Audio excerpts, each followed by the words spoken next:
గురుగారు, వృశ్చిక రాశి వారికి ఈ వారం అసలు ఏ విధంగా ఉండబోతోంది? వృశ్చిక రాశి వారికి 3 గ్రహాలు యోగిస్తున్నాయి. ద్వాదశంలో శుక్రుడు, భాగ్యంలో గురువు, దశమంలో కేతువు. ఆర్థికంగా కలిసొస్తుంది. ధనాన్ని జాగ్రత్తగా సద్వినియోగం చేసుకోండి. స్థిరాస్తులు వృద్ధి చెందుతాయి.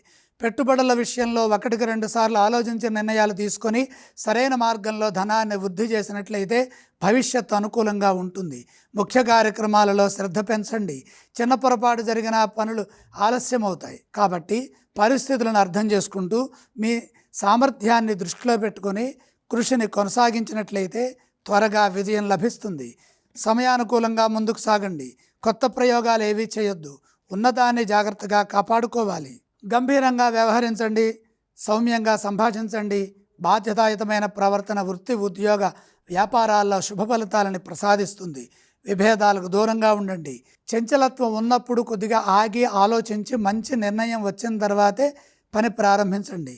స్థిర చిత్తంతో సకాలంలో మీ కర్తవ్యాలను మీరు జాగ్రత్తగా నిర్వర్తించండి. ఒక శుభవార్త ఆనందాన్ని ఇస్తుంది.